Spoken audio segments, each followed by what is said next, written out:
Selamat siang yang kami hormati Wakil Dekan Bidang Akademik dan Kemahasiswaan Dr. Insinyur Siti Amanah MSc, yang kami hormati Ketua Tim Satgas Kesehatan Mental Fakultas Ekologi Manusia Dr. Insinyur Melly Latifah MSI, yang kami hormati narasumber Diana Setiawati PhD Psikolog, yang kami hormati dosen beserta tendik Fakultas Ekologi Manusia, dan yang kami banggakan teman-teman konselor sebaya Fakultas Ekologi Manusia. Selamat datang saya ucapkan dalam webinar pelatihan literasi kesehatan mental dengan topik kesehatan mental mahasiswa pada masa pembelajaran daring. Tak kenal maka tak sayang, maka dari itu perkenalkan saya Aldanisha, mahasiswa FEMA 55, izinkan saya untuk memandu jalannya acara pada siang hari ini. Sekilas informasi para hadirin semua bahwa acara ini merupakan rangkaian awal dari program Satgas Kesehatan Mental Fakultas Ekologi Manusia guna meningkatkan kesadaran pentingnya kesehatan mental dan pentingnya menolong sesama dalam situasi pandemik ini. Sudah genap 1 tahun Indonesia dilanda pandemi COVID, dan adanya pandemi COVID ini tentunya berdampak bagi berbagai sektor termasuk sektor pendidikan. Dan pada sektor pendidikan, diberlakukannya kebijakan PJJ ini memberikan dampak positif, juga dampak negatif. Dampak positifnya, mahasiswa memang memiliki banyak waktu bersama orang tua, keluarga, karena segala aktivitas mahasiswa itu dilakukan di rumah.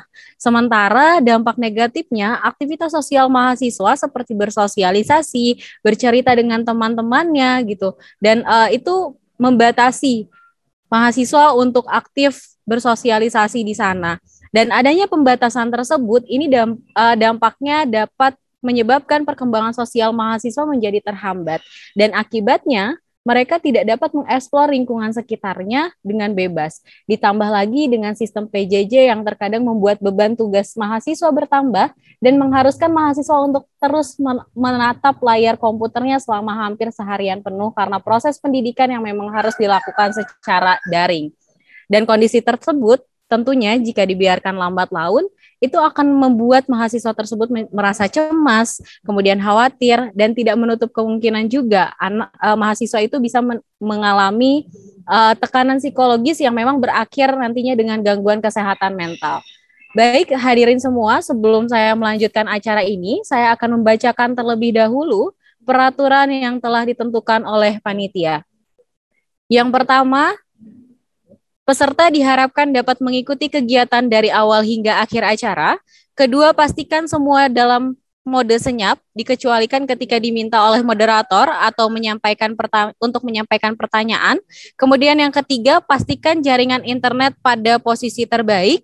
Yang keempat, pastikan tempat duduk yang nyaman dan tidak membelakangi cahaya atau backlight pada saat acara berlangsung. Yang kelima, disarankan menggunakan headset, earphone atau hand-free agar suara terdengar lebih jelas. Dan yang keenam, bagi peserta yang ingin memberikan pertanyaan, silakan menuliskan pertanyaan pada kolom komentar nanti. Baik, marilah kita buka acara siang hari ini dengan ucapan basmalah bersama-sama. Bismillahirrahmanirrahim. Semoga acara ini berjalan dengan lancar. Selanjutnya, kita akan menyimak dan juga mendengarkan dengan hikmat lagu kebangsaan Indonesia Raya, himne IPB, dan Mars FEMA. Hadirin dimohon untuk menyesuaikan.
Fakultas Ekologi Manusia mengembang cita suci, mengembang sumber daya manusia berbasis paradigma ekologi, pendidikan dan inovasi untuk kualitas hidup sejahtera, membangun negara Indonesia menuju masa depan bahagia.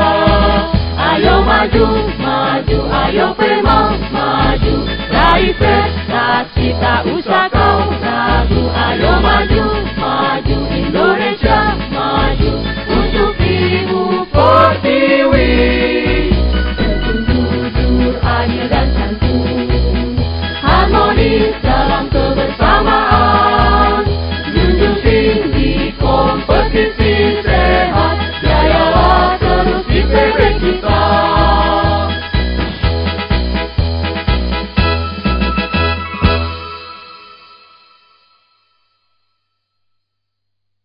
Wah, suasananya membuat kita semakin semangat ya untuk terus berjuang, berkarya di negeri sendiri gitu, dan berdaya tentunya dengan keilmuan yang memang sudah kita pelajari saat ini.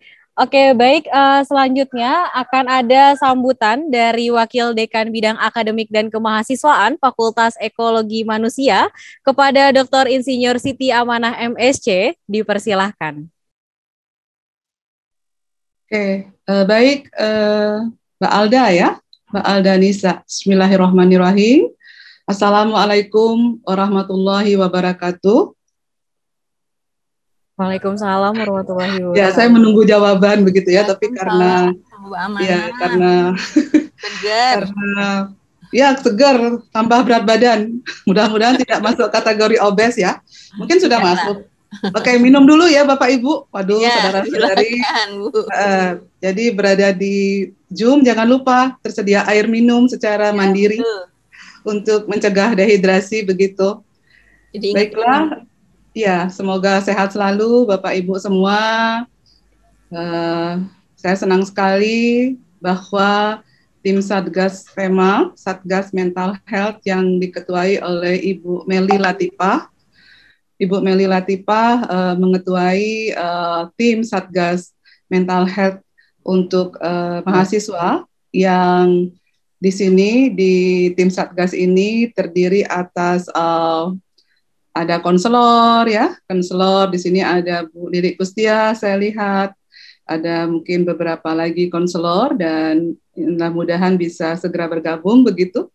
Lalu ada Komdik ya, Komisi Pendidikan, Komisi Kemahasiswaan, dan juga konselor sebaya, yakni para mahasiswa yang tergabung dalam konselor sebaya. Serta tim panitia, supporting team dari PEMA, dan dalam hal ini tentunya saya menyampaikan terima kasih kepada Ibu Hana Nafratilova selaku PIC ya, dan nantinya akan bertindak sebagai moderator acara ini. Dan tentunya juga yang saya hormati Ibu Diana Setiawati, PhD dari Fakultas Psikologi Universitas Gadjah Mada. Saya sampaikan terima kasih Bu telah berkenan sebagai narasumber untuk pelatihan literasi mental health untuk tim Satgas Mental Health PEMA begitu. Tadi sudah diungkap oleh MC ya, saya merasa terbantu, MC sudah mengambil beberapa persen dari apa yang harus saya sampaikan begitu mengenai fenomena wabah pandemi begitu ya. Dan tentunya wabah pandemi ini tidak terjadi dengan sendirinya begitu ya. Dan itu sudah memang secara natural seperti itu ya. Terlepas apakah ada hidden agenda ya, world order system atau lainnya. Namun tentunya sebagai manusia kita harus memiliki daya adaptasi yang tinggi terhadap situasi terburuk apapun yang akan terjadi. Dan dalam hal ini ujian yang kita hadapi adalah pandemi COVID-19 begitu ya, yang awalnya disebut wabah virus China. Nah, tapi kalau kita sebut wabah virus China itu SARA namanya, karena tidak selalu berasal dari satu wilayah.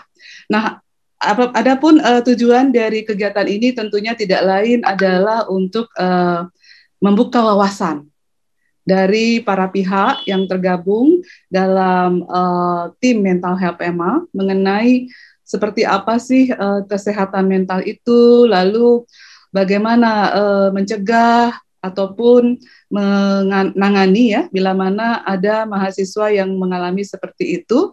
Dan tentunya kita tidak boleh lupa, dan pada kesempatan ini tentunya kita harus berdoa juga pada 31 orang mahasiswa S1 PEMA, ini belum terdeteksi yang S2 dan S3 ya, yang saat ini terpapar virus COVID-19, serta juga beberapa dosen serta keluarganya yang dalam kondisi tidak sehat karena terpapar virus COVID-19. Dan mudah-mudahan segera terbebas dari virus COVID-19 ini.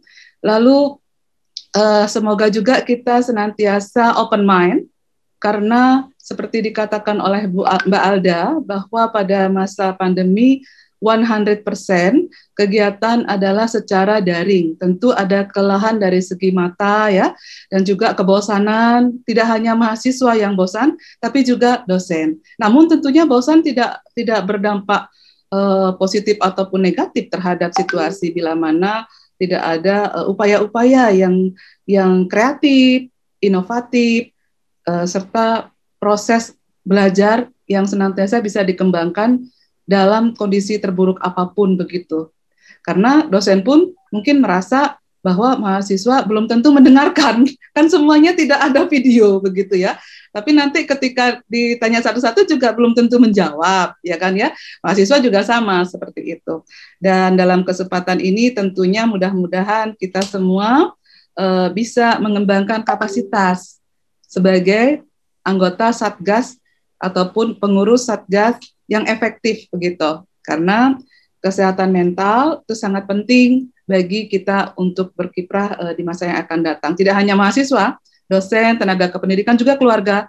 Kita semua tentunya perlu memiliki kesehatan mental yang prima. Saya kira itu saja, mudah-mudahan pada waktu berapa jam nih? 3 jam ya? 3 jam dapat Bapak Ibu juga saudara-saudari menangkap ide, gagasan, pengetahuan, serta mampu nantinya menghasilkan hal-hal yang akan dikembangkan dan dilaksanakan dalam menghadapi persoalan kesehatan mental ini. Dan insya Allah Bu Meli dan dosen-dosen yang tergabung dalam konselor dapat membantu mahasiswa serta kita semua untuk keluar dari krisis kesehatan jiwa ini. Karena sangat penting agar bisa lulus tepat waktu ya, tidak ngilang ya, tidak down, tapi tetap mempunyai sikap optimis. Dan mudah-mudahan Bu Diana tidak bosan ya Bu ya untuk senantiasa bisa memberikan masukan, mungkin bila mana Bu Meli dan kawan-kawan akan Allah dengan senang hati. Oke. Terima kasih Bu, salam untuk teman-teman di UGM ya, Pak Naru, Bu Penny, semuanya teman saya begitu. Almarhum Kamsul Abraha, tapi mungkin nggak titip salam Al-Fatihah untuk Kamsul. Ya, untuk beliau. Ya, baik. Terima kasih banyak. Billahi taufik wal hidayah. Wassalamualaikum warahmatullahi wabarakatuh. Waalaikumsalam warahmatullahi wabarakatuh. Wah, terima kasih Bu Amanah yang sudah selalu memberikan semangat dan supportnya ya terhadap kegiatan kemahasiswaan di PEMA ini, utamanya mungkin dalam peningkatan kapasitas keilmuan sumber daya manusia, khususnya pada bidang kesehatan mental saat ini. Baik, teman-teman, saat ini kita akan memasuki pada sesi inti dari pelatihan literasi kesehatan mental, dan sesi inti ini akan dipandu oleh moderator yang sudah sangat berpengalaman. Beliau merupakan dosen Fakultas Ekologi Manusia, juga tepatnya dosen dari Departemen Gizi Masyarakat. Dan siapakah beliau? Kita simak profil beliau berikut ini.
Ibu Hana sudah siap dan sudah terhubung bersama kami di sini? Sudah terdengar ya suara saya ya? Siap, sudah Ibu. Dipersilahkan Ibu. Baik, terima kasih banyak Mbak Alda. Assalamualaikum warahmatullahi wabarakatuh. Di sini saya Hana Fitriana Pratilova akan memoderatori sesi utama dari pelatihan literasi kesehatan mental. Tadi sudah disampaikan oleh MC dan juga sambutan dari Ibu Siti Amanah terkait dengan bahwa dengan kondisi pandemi ini tentunya mahasiswa akan mengalami istilahnya stres gitu ya, stres mental. Dan ini ternyata tidak hanya dari tekanan akademik, karena saya di Departemen Gizi Masyarakat juga menemukan mahasiswa meskipun tidak terkena COVID, itu mungkin tidak reaktif, tetapi keluarganya ada yang terdampak, itu pun menambah stres atau beban bagi mahasiswa. Dan karena saya lagi-lagi di Gizi, ternyata kalau stres ini dibiarkan berlama-lama, bisa bermanifestasinya ke penyakit fisik yang benar-benar real. Bisa tekanan darah, terdampak, bahkan kemarin kebetulan mahasiswa kami yang PKL di rumah sakit, ada dia ternyata sampai ke penyakit jantung.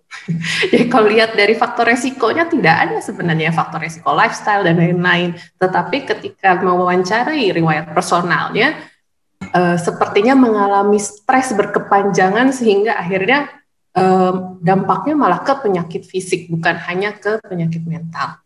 Nah, di sini kita mengundang ada narasumber dari UGM, Ibu Diana Setiawati.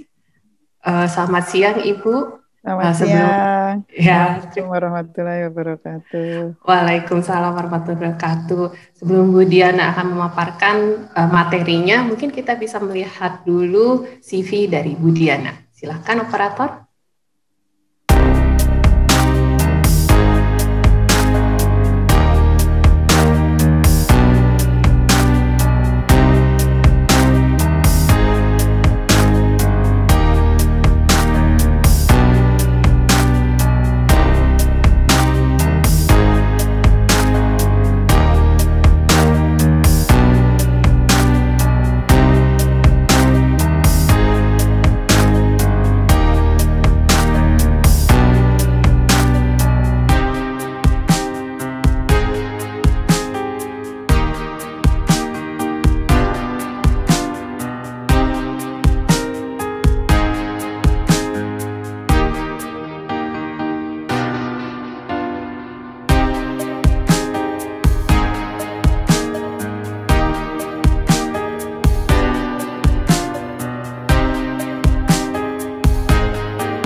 Ya, baik.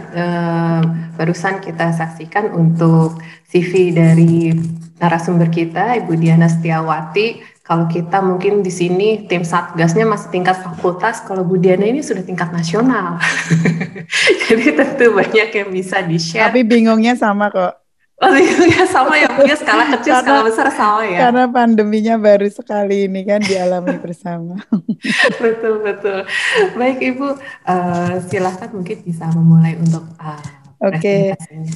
Saya share screen ya. Ini adik-adik tadi karena menurut Ibu WD, ini orangnya ada nggak sih sebenarnya di belakangnya? Saya pikir tuh cuma saya alami, ternyata di IPB juga sama ya. Jadi jadi untuk memastikan adik-adik ada, silakan masuk ke sini joinpd.com biar diskusi kita bisa interaktif. Dan nanti di tengah juga insya Allah saya akan membawa teman saya partner saya, psikolog di UGM. Beliau akan banyak berbagi nanti tentang penyakit-penyakit. Jadi ini apa? Saya akan berusaha untuk dalam 3 jam ini mudah-mudahan kita bisa komprehensif sampai ke skill menolong gitu ya. Jadi nggak hanya literasi aja gitu. Nah, silakan masuk ke sini dulu sambil jadi joinpd.com, masukkan EPQ SOC ini, nggak tanpa spasi ya.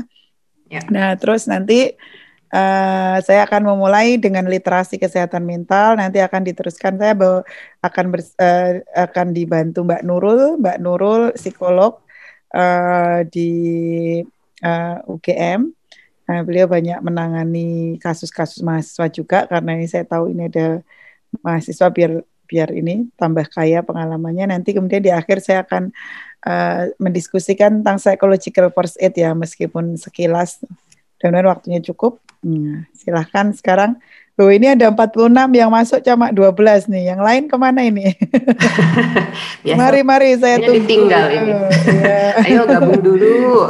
Itu pakai spasi nggak Bu? Enggak perlu. EPQ SOC. Langsung aja. Langsung. SOC aja. Langsung ya SOC. Yeah. Dipakai spasi. Ya. Monggo. Ya. Kita udah biasa ya Bu, 1 tahun menjadi penyiar radio ya. Betul. Tahu profesi baru kita nih. Ya, oke. Saya akan memulai. Nanti yang menyusul tetap bisa karena kode EPQ SOC ini akan tetap ada di sebelah pojok kanan presentasi saya.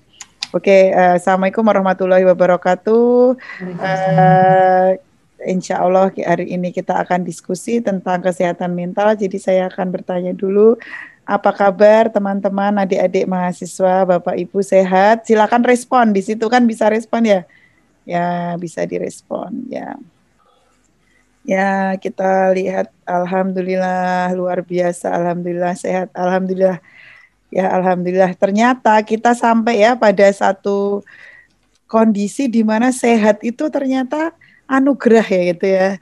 Selama ini mungkin wah sehat tuh biasa gitu ya. Ternyata sekarang ini sehat sangat mahal karena COVID, virusnya sudah ada di belakang rumah kita, di samping tembok rumah kita, ada di teman-teman sahabat kita dan seterusnya gitu. Oke. Alhamdulillah semuanya menjawab alhamdulillah sehat baik ya. Oke, nah sekarang apakah sehat jiwa? Nah, ini ya pertanyaan berikutnya. Nah, Mbak MC-nya senyum. Yang lain nggak tahu senyum apa enggak gitu. Oke, lelah jiwa. Oke, setengah-setengah Bu perlu dicek. Oke. Ya. Oke, ya kita tidak mungkin sangat wajar sebenarnya kondisi kita macam-macam, hektik, Zoom fatigue, pandemi fatigue kayak gitu ya, lagi ngetren tuh gitu, memang ini banget gitu ya, apalagi minggu-minggu ini orang fokus kembali pada keselamatan sendiri-sendiri kayak gitu-gitu ya. Nah, tapi ada yang menarik nih di sini kalau dijawab ditanya tentang kesehatan fisik itu jawabannya itu lebih mantap gitu ya dan lebih cepat kayak gitu ya. Tetapi kalau kesehatan jiwa itu ada yang perlu dicek dulu Bu, setengah-setengah Bu. Nah, itu menunjukkan memang literasi kesehatan mental, literasi kesehatan kita lebih baik daripada literasi kesehatan mental. Nah, sekarang kita berarti harus mulai dulu dari apa itu kesehatan mental ya. Nah, kesehatan mental itu adalah a state of well-being. Ini bahasa Inggris dari a state of well-being, harusnya nggak sekedar sejahtera ya, tapi well-being, being well pokoknya gitu. Keadaan sejahtera di mana individu itu satu mengenali potensi dirinya. Nah, siapa yang tahu apa sih menurut teman-teman mengenali potensi diri itu maknanya apa gitu? Yo, ada yang mau jawab? Boleh ngomong apa itu mengenali potensi diri? Ya, wah pada diem aja nih. Kemampuan yang bisa dikembangkan lagi. Kemampuan, oke, potensi adalah kemampuan. Terima kasih yang sudah menjawab. Apakah Mas Naufal? Nggak terlalu kelihatan nih. Ya, oke. Kemampuan yang bisa dikembangkan lagi. Orang juga berpikir potensi itu adalah hobi, kelebihan dan sebagainya. Tetapi di dalam kesehatan mental ada satu lagi yang esensial, yaitu harus mampu menjawab alasan kenapa kita ada di sini saat ini. Nah, itu. Kenapa sih saya bangun pagi ini? Ngapain sih saya harus hidup hari ini? Kenapa saya harus jadi mahasiswa IPB? Kenapa saya harus jadi tim Satgas? Kenapa saya harus tertakdir terkena COVID? Kenapa harus begini dan begitu? Nah, karena itu salah satu building block dalam kesehatan mental, namanya engagement to living. Begitu kita tidak engage lagi dengan kehidupan, maka itu bahaya banget. Nah, itu yang menuju ke bunuh diri, menuju ke ya masalah-masalah kompleks itu karena tidak mengenali potensi dirinya. Terus kemudian yang kedua, mampu menghadapi tekanan hidup sehari-hari. Kan sehari-hari sebenarnya kita selalu penuh dengan tekanan ya. Artinya tekanan itu selalu ada gitu, tetapi orang yang sehat jiwanya itu ya mampu menghadapi itu. Mungkin ada sesuatu yang membuat kita cemas, mungkin kita panik, tetapi kita tetap ya akhirnya bisa menghandle itu gitu. Kalau memang perlu cari pertolongan, cari pertolongan. Kalau memang ini ya itu orang sehat jiwa seperti itu, nggak kalut kemudian bertindak yang sebenarnya refleksi dari stresnya gitu, tak terkontrol. Kemudian yang ketiga, produktif. Teman-teman mungkin kalau kita sakit fisik, itu apa tanda-tanda biasanya? Kita sakit fisik apapun, biasanya tanda-tandanya apa? Yang paling sering. Atau kalau kita mau, orang-orang nih, kita mulai waspada nih, kalau teman kita bilang, saya ngapain gitu. Apa simptom pertamanya biasanya? Wah, jangan-jangan COVID gitu. Kita biasanya apa? Lemas gitu Bu, atau pusing, demam, pusing kan biasanya. Kalau lemas itu nanti belum tentu, tapi yang common pada semua masalah kan biasanya demam, pusing gitu kan. Penyakitnya bukan demam atau pusing. Nah, kalau sakit jiwa itu awalnya itu biasanya itu nggak bisa tidur, nggak bisa konsentrasi. Nah, itu, dan itu menjadi musuh dari produktivitas kan. Kalau kita udah nggak bisa tidur, nggak bisa konsentrasi kan, kita jadi nggak produktif gitu. Nah, makanya produktif itu menjadi ciri orang yang sehat mental. Terus berkontribusi atau bermanfaat untuk komunitas. Nah, ini ya, jadi orang yang paling bermanfaat, orang yang paling baik adalah yang paling bermanfaat untuk orang lain. Nah, itu menurut WHO itu sehat mental gitu. Jadi ini keempat hal ini adalah cara untuk mendeteksi apakah saya sehat apa enggak gitu.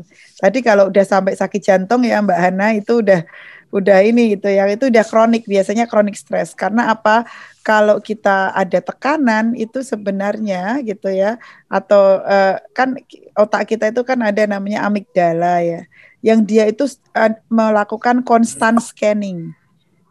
Apa yang terjadi di sekitar kita. Makanya dia biasanya merespon otomatis terhadap segala sesuatu yang ada di depan kita. Nah, respon itu langsung ketika otak merespon, wah ini ada bahaya gitu, emosi kita bereaksi, kemudian kita punya namanya saraf simpatetis dan parasimpatetis, yang itu cara kerjanya otonom. Otonom artinya nggak diperintah. Kalau otot yang ini ngangkat berat kan diperintah oleh otak kita. Kalau ini tidak diperintah dia ngapain? Langsung kalau saraf simpatetis itu bekerja pada saat stres, penuh tekanan, dia langsung membuat detak jantung lebih keras, membuat air mata kita berhenti kering, membuat perut kita langsung, jadi kita nggak lapar lagi gitu ya, membuat seluruh mekanisme dalam tubuh kita gitu langsung berespon gitu. Nah, bayangkan nih kalau kita seperti itu terus menerus ya kan, lama-lama jantungnya capek dong gitu kan, atau ke darah tinggi kemana, itu hubungannya karena ada saraf otonom di dalam tubuh kita yang langsung bereaksi. Nah, nanti kalau kita baru bisa menguasai keadaan, oh ternyata ini mau ujian nih, kita tegang jantungnya ini, terus ternyata ujiannya nggak sulit gitu, terus rileks, parasimpatetif bekerja, membuat jantung lebih lambat, membuat itu tadi rasa lapar kembali dan seterusnya gitu.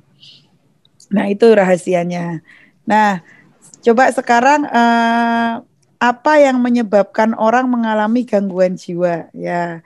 Kan tadi udah tahu sehat jiwa. Sekarang apa menurut teman-teman yang membuat orang mengalami gangguan jiwa? Yuk. Silakan dijawab ya. Silakan. Beban tinggi, tidak mampu menghadapi kenyataan, distraksi lingkungan, overthinking, tekanan yang sudah tidak mampu diatasi lagi, tekanan hidup, banyak pikiran, beban kerja. Oke, oke, ada yang bilang gen, ada yang keadaan yang tidak sesuai. Oke, nah sekarang misalnya distraksi lingkungan, mungkin yang disebut distraksi lingkungan itu perubahan lingkungan gitu ya. Misalnya kan kita tiba-tiba ada pandemi, belajar dari rumah, kan itu tekanan distraksi lingkungan misalnya. Apakah itu bisa membuat sakit jiwa gitu? Nah, kan tadi saya tanya penyebabnya apa. Nah, 100 mahasiswa mengalami distraksi lingkungan ini, mengalami perintah harus belajar dari rumah. Apakah bisa 98 orang baik-baik aja, 2 orang sakit gitu, entah depresi, cemas atau apa gitu. Bisa kan gitu. Sama dengan mungkin orang berpikir yang bisa membuat orang sakit jiwa itu putus cinta. Apakah bisa 100 orang putus cinta semua, yang satu menjadi sakit jiwa gitu ya, yang lain baik-baik aja. Bisa kan gitu ya. Jadi sebenarnya tekanan hidup sehari-hari tidak membuat kita sakit jiwa. Ya, karena sakit jiwa merupakan hasil sebuah dinamika yang kompleks dari kerentanan dan tekanan. Kerentanan dibentuk oleh faktor biologis, masa dalam kandungan, dan pengalaman hidup 5 tahun pertama. Jadi ini yang oranye, yang kuning kerentanan ya. Jadi kalau kita rentan, bebannya sama berat. Kalau kita rentan sama-sama putus cinta, kita bisa sakit daripada yang lebih nggak rentan gitu. Tetapi jadi yang kerentanannya banyak, dia lebih beresiko. Nah, kerentanan itu biasanya ditentukan oleh apa? Ditentukan oleh faktor biologis, genetis misalnya. Kan teman-teman belajar ya, ini ekologi manusia ya, ekologi manusia.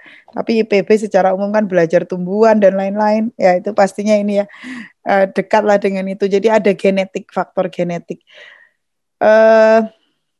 Mungkin kalau di dalam rumah keluarga kita ada yang entah dari garis kakek, nenek yang sakit jiwa, kita berarti ada kerentanan itu gitu. Kerentanannya itu apakah kemudian kita perlu menstigma diri kita ya, wah saya punya bude sakit jiwa, berarti saya bisa sakit jiwa dong. Itu enggak perlu. Kita artinya bersyukur saja kalau kita memiliki pengetahuan itu gitu. Karena apa? Karena itu membuat kita bisa mengantisipasi lebih dini gitu. Jadi kalau kita tahu bahwa di dalam garis keluarga kita ada yang sakit jiwa, saya akan lebih berhati-hati. Sama seperti kalau di keluarga saya banyak yang diabetes, berarti saya harus antisipatif dong gitu. Paling enggak ya saya olahraga gitu. Terus saya berusaha untuk tidak makan karbo terlalu banyak misalnya. Itu kan hal-hal yang bisa kita antisipasi. Nah, kemudian yang menyebabkan kerentanan berikutnya adalah masa dalam kandungan gitu. Di dalam kandungan itu apa yang terjadi gitu. Nah, apakah ibu kita stres ketika itu gitu, apakah tidak gitu ya. Karena stres tadi sekali lagi biologisnya bekerja gitu ya. Kalau kita stres ternyata plasenta yang tugasnya mengantar nutrisi tetapi juga ya Bu Hana kan gizi ya kan plasenta kan mengantar nutrisi kan untuk bayi gitu. Tetapi dia ternyata juga punya fungsi filtering agar yang buruk-buruk tidak masuk ke dalam sistem pertumbuhan janin. Ternyata kalau kita stresnya tinggi banget, daya filternya itu bisa hilang. Sehingga kortisol yang ada karena stres itu masuk ke dalam tubuh bayi, mempengaruhi perkembangan otak, dan kortisol itu sangat korosif. Jadi bisa merusak hipokampus.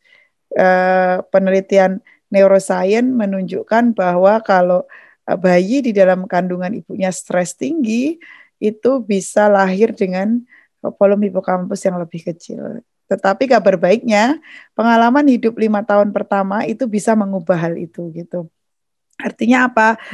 Kalau dia mendapatkan kasih sayang yang sangat baik, kalau dia mendapatkan cinta kasih, perhatian, tatapan mata yang lembut, gitu ya, yang mendalam, interaksi yang konsisten, itu ternyata kabar baiknya hipokampusnya dalam waktu 1 tahun bisa menjadi besar seperti yang lain gitu.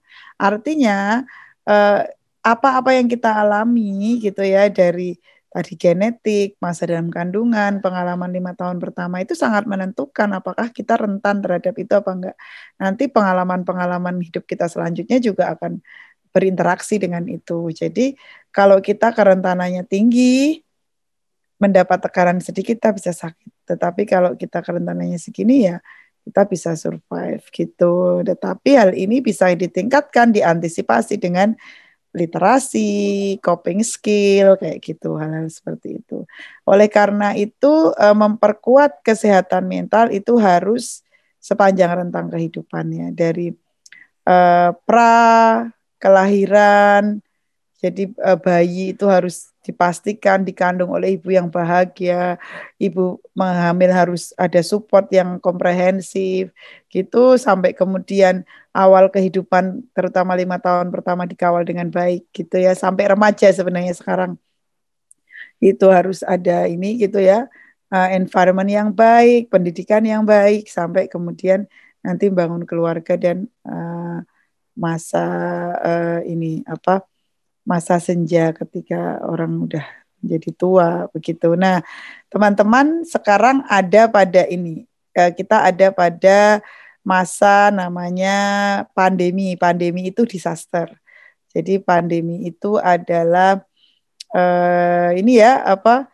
Ya bencana gitu. Ini adalah garis emosi masyarakat kita secara umum tuh seperti ini gitu ya. Nah, biasanya dalam framework bencana juga begini, bencana apapun biasanya singkat, kalau gempa dan sebagainya 5 hari mungkin siklus ini terjadi, tetapi kalau ini karena bencananya udah 1,5 tahun ya sepanjang itu gitu.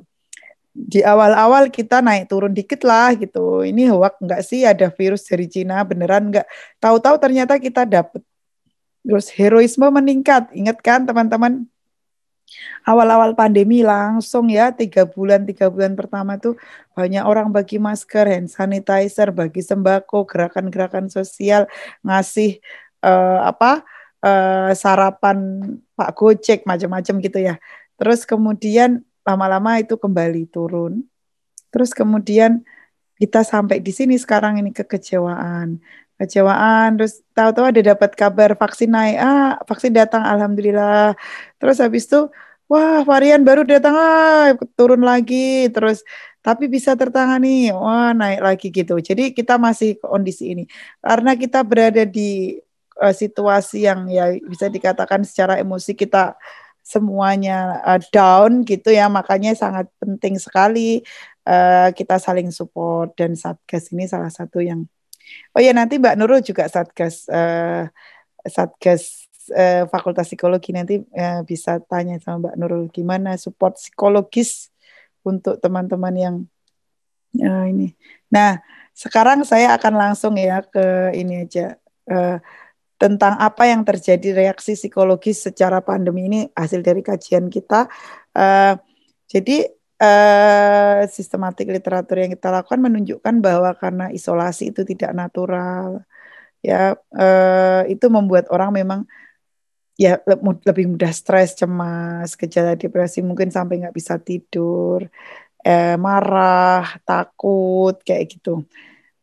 Terus kemudian kita mendapati bahwa internet gitu ya, itu ternyata tidak hanya sambungan komunikasi tapi juga sambungan kehidupan gitu ya. Jadi penting banget, makanya kalau kita punya internet yang lancar dan sebagainya itu sangat membantu gitu. Terus ada apalagi pada pasien ya jelas itu ketakutan akan kematian. Orang sehat yang kena aja, yang dia mungkin gejalanya mild aja tetap akan ini gitu. Karena kan variannya belum tentu yang mana, dan lihat temannya juga bisa meninggal muda, juga bisa meninggal macam-macam, itu membuat kita orang biasanya ketakutan. Terus kemudian yang kehilangan suami, kehilangan ibu, kehilangan itu menyakitkan ya ketika COVID, karena kita nggak bisa secara, mungkin kalau yang secara ini nggak bisa meluk ke jenazah, nggak bisa nyolatin dengan proper, nggak bisa, bahkan kadang-kadang kita hanya bisa lihat dari layar internet gitu. Nah, itu menyakitkan dan bisa jadi PTSD. Makanya yang kehilangan suami itu sering itu cukup panjang gitu untuk di pengobatannya gitu ya, atau apa recovery-nya gitu. Orang yang di karantina bisa lonely, terus ya kemudian makin lama pandemi orang makin nggak rasional gitu ya, mungkin ya gitu ya, apa gitu, mungkin ada usaha-usaha yang unik-unik gitu. Nah, terus kemudian stigma itu juga memperparah. Nakes terutama sekarang itu juga menjadi kelompok yang sangat rentan. Jadi harus kita harus jaga. Kemudian ada yang anxiety-nya itu ekstrim, tinggi banget. Jadi dia sampai kadang-kadang bangun tidur tenggorokannya gatal, padahal itu gara-gara cemas doang gitu. Dia nggak ini. Tetapi ada yang anxiety-nya itu rendah, jadi dia cuek, merasa tidak beresiko, tidak patuh, gitu juga ada golongan yang kayak gitu. Nah, terus kemudian, nah ini lansia, selain nakes, yang siapa yang rentan? Lansia, orang yang sudah sakit jiwa atau punya komorbid atau punya kerentanan sakit jiwa, orang yang punya kerentanan penyakit, orang yang sulit pemenuhan kebutuhan dasar. Jadi kadang-kadang support psikologis itu bentuknya bisa sembako, karena ternyata yang membuat dia resah karena tidak terpenuhi kebutuhan dasar.